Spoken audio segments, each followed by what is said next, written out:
नमस्कार प्रिय दर्शकों, स्वागत है आपका हमारे चैनल गुंजन एस्ट्रो में। तो दोस्तों, आज की इस वीडियो में हम हथेली में पाए जाने वाली मंगल रेखा के बारे में जानेंगे। और मंगल पर्वत के साथ साथ उभरा हुआ मंगल पर्वत और दबा हुआ मंगल पर्वत आपके जीवन पर क्या प्रभाव डालता है, इस बारे में भी जानकारी प्राप्त करेंगे। अंगूठे के जो ये उठा हुआ स्थान है तो शुक्र पर्वत कहलाता है, लेकिन ये जीवन रेखा से घिरा हुआ कुछ इस प्रकार से ये आपको स्थान दिख जाएगा। किसी का ये दबा हुआ भी होता है और किसी का उठा हुआ भी होता है, तो ये इसको मंगल क्षेत्र कहते हैं, मंगल पर्वत।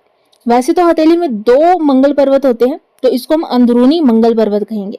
और इसी के सामने कुछ इस प्रकार से ये वाला स्थान बन जाता है बाहरी मंगल क्षेत्र। केमिस्ट्री और एस्ट्रोलॉजी सीखने का सबसे सही तरीका यही है, सबसे इजी वे, कि आप सबसे पहले नवग्रहों के जो उनका स्वभाव होता है उसके बारे में जाने।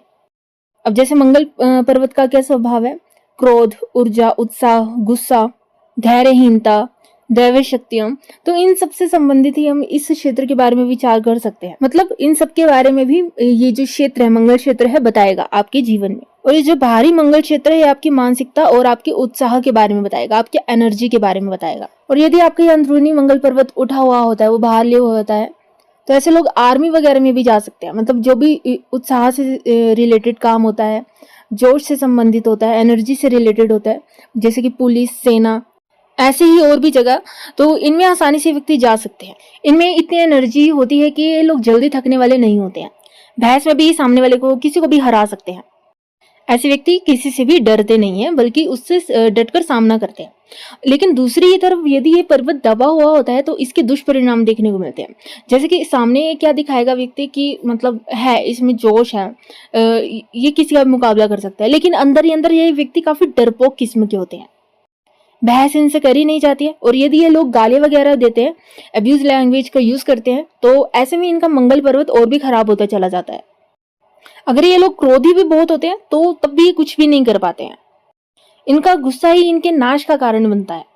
वीरता की कमी या फिर बहुत जल्दी थक जाना, तो ये इनके दुष्परिणाम है।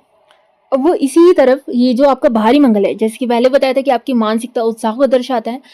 अगर ये उभरा हुआ है तो ऐसे व्यक्ति की जो मानसिकता होती है वो काफी ज्यादा अच्छी देखने को मिलती है। जो भी बात हो जाए, अगर सामने वाला इनको डीमोटिवेट भी कर रहा है तो भी उसकी बातों में आकर अपने मतलब कि निराश नहीं होते हैं।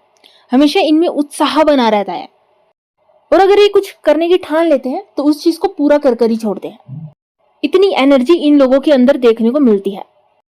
हमारे जो नवग्रह में शनि ग्रह होते हैं, मंगल ग्रह होते हैं, तो ये शत्रु पर विजय दिलाने वाले होते हैं। अगर ये 2 ग्रह हमारी जन्म कुंडली में या फिर हमारी हस्त की पर्वतों पर, हमारी हस्त की रेखाओं पर अच्छे बैठे हैं, तो ऐसे में इनके जो शत्रु होते हैं, जो किसी भी कारणवश बन जाते हैं, तो इनका कुछ बिगाड़ नहीं पाते हैं। क्योंकि मंगल ग्रह एक ऐसे ग्रह है जो शत्रु पर हमेशा विजय को दिलवाते हैं।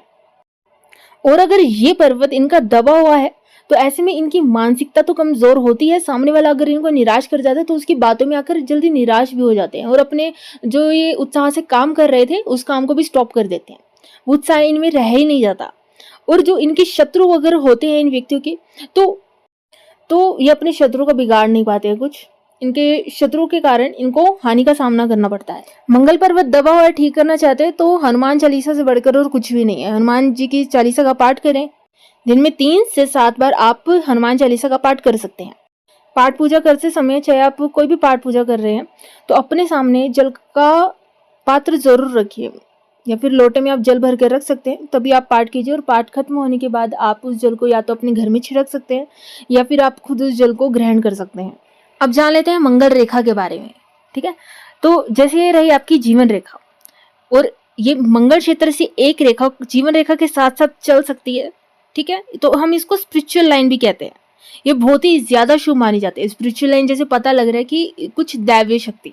और जब ये हथेली में ये रेखा होती है ना, तो ऐसे में व्यक्ति को अपने या तो आसपास के लोगों का साथ मिलता है, सपोर्ट मिलता है। अगर उनका भी नहीं मिलता तो कहीं ना कहीं से ईश्वर की सहायता उस व्यक्ति को जरूर मिलती है। इस लाइन, जब भी ये लाइन होती है तो ये लगाकर चलिए, कोई भी आप काम कर रहे हैं लेकिन उसमें जोखिम है, तो कहीं ना कहीं किसी ना किसी तरफ से ईश्वर आपका साथ दे रहे हैं। लेकिन ध्यान रखिएगा वो काम भी शुभ होना चाहिए। जब भी ये लाइन होती है तो इस लाइन के कारण न केवल व्यक्ति की इच्छाएं पूरी होती है, व्यक्ति के भूमि भवन के योग भी बनते हैं। लेकिन समय के अनुसार।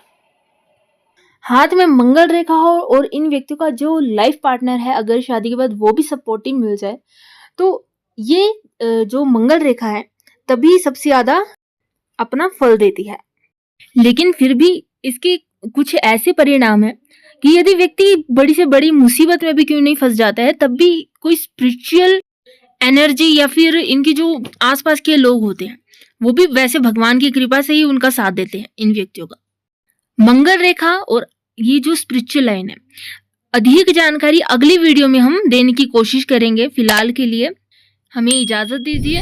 इसी के साथ फिर मिलेंगे एक और नए वीडियो के साथ। तब तक के लिए जय श्री जगन्नाथ।